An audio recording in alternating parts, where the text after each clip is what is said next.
Good day, my fellow countrymen.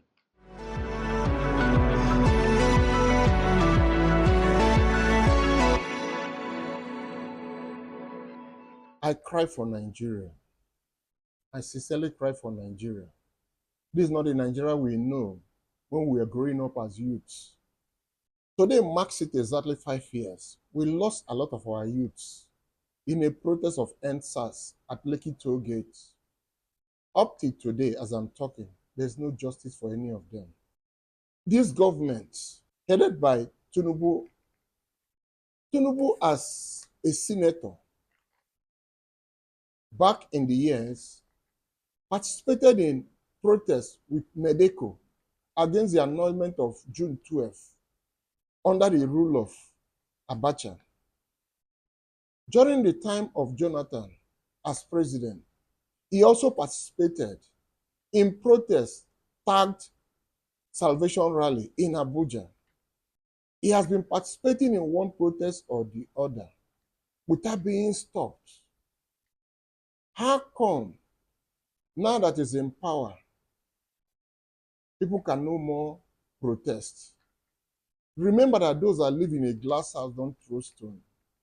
Look at the manner of which they got their ex parte order just to make sure that the protest of 20th October 2025, led by Showore, for the release of Nnamdi Kanu, did not see the light of the day.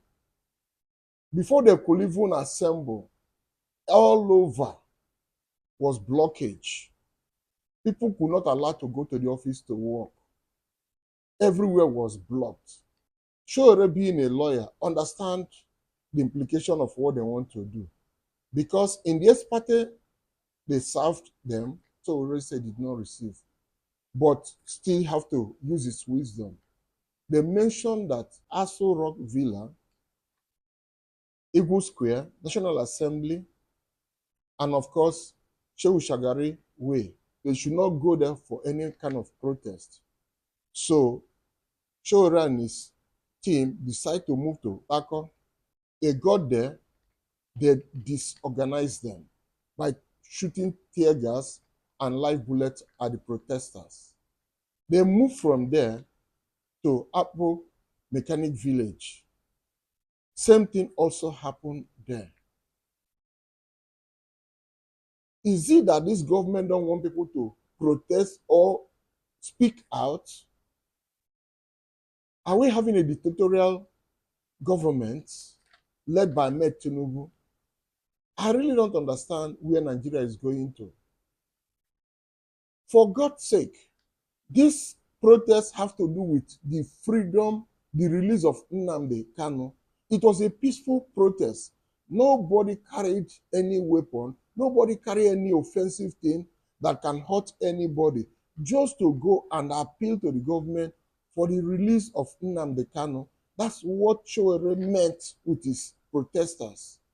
But they did not even allow them to do what they're supposed to do as their own civil rights.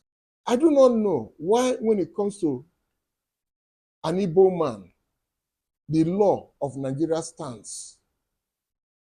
The Kanu in question was illegally repatriated from Kenya to Nigeria, which of course the Supreme Court remarked that it was an illegal repatriation, very unlawful. An appeal court gave a ruling that out of the 7 cases against Kanu, he didn't see anything to rule against him. He ruled it off, dismissed the case, and asked them to release him. Did they? The government of APC did not. They were hell-bent to hold him down by going to Supreme Court to get the case reversed. Ahmed Tinubu, our president, participated in all manner of protests. When Goodluck Jonathan mentioned that he wanted to remove fuel subsidy, there was an outburst, there was a reaction by APC government, including the likes of Bakare, Enoch Adegboye. We talk of Wole Soyinka. So many of them, including our president today, all of them, Buhari, they were all there protesting that it shouldn't be. Even Shoyinka gave a marching order to Goodluck that those involved in the remove fuel subsidy should be persecuted. When Ahmed Bola Tinubu, our president, took over, the first statement he made was that there is no fuel subsidy. It's all over. The same people that protested when Goodluck Ebele Jonathan, our president then, in 2012, mentioned it, there were heavy outbursts and reactions from APC party. There was a very sharp reaction. All these people I mentioned, they were all there protesting that they shouldn't remove fuel subsidy. That is against the people. But when our president took over, the same person that protested, the first thing he would tell Nigerians that there is no more fuel subsidy. And the hardship and pain and trouble of Nigerians began from that day overnight. The same people that protested along with him could not come out to protest that they are against the fuel subsidy removal. They all kept quiet and they are all alive till today, except our late president, Muhammad Buhari. The rest are alive. Nobody has coughed out about the removal of fuel subsidy by our president today. In this country, everybody sees what is going on in the Northeast.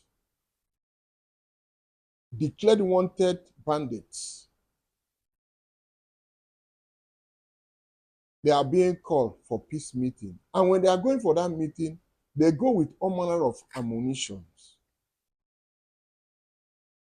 Our police that is tear gassing people today, firing live bullets, the government will not send them to such place to get those wanted bandits that they have called for peace meeting to confront them.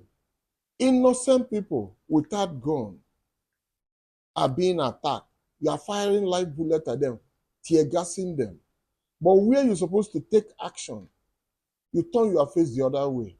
What kind of government are we having? What story do we have to tell our unborn children? How our laws that are supposed to govern every Nigeria as one is being selective. When it comes to the Fulanis in the Northeast, the government seems to be silent. But when it comes to the Eastern region, you see them smarting up, ready to take action, begin to apply all manner of laws under one country, and you say we are one country. How can you convince the Nigerians that this country called Nigeria is a one country when there are selective justice? Some are sacred cows, some are untouchable under the same government. The world is watching. I cry for this country. I honestly cry for this country because what we are doing today is a total embarrassment to the entire nation. How do you think the other countries watching what is going on in Nigeria will be looking at us? How? I feel bad because recently, Showore led the retired police officers who could not get their pension paid for a protest. This is a man who is fighting for the welfare of the police. The same police is fighting for are the ones tear gassing him and the protesters. Tell me how a Nigerian tomorrow will see you with your predicament and decide to talk against the injustice people are going through in the hands of the government that you are defending. If you know what you are doing to yourself, you will not be tear gassing the protesters. You will not fire live bullets at them. These same people you are firing live bullets, tear gassing, are the ones fighting for your just cause. I remember myself, I made a case for you in one of my videos that your salaries are very poor. They should review it. I'm not a police person, but I made a case for you. Chore made a case for you. The same people fighting for your welfare, you are tear gassing them. It is well for Nigeria. I cry for Nigeria. I cry for Nigeria. This selective justice can no longer continue. If you don't want the Igbos, spell it out, tell them to leave. They will gladly leave. You don't want them to go, neither do you want to give them their peace. What is happening in this country? Enough of this selective justice is becoming very glaring and embarrassing. Enough. The police cannot hastily rush to the northeast to shoot at the terrorists that are going for peace meeting. Innocent persons that are not carrying anything on their hand, just peace demonstration. You are shooting at them. What a shame.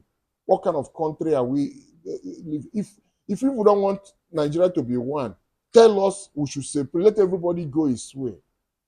Don't fail to subscribe or comment or like. Thank you. And I don't know how long the Igbos are going to be chased up and down wherever they are found.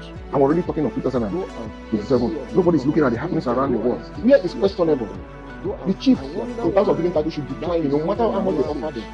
The criminals are taking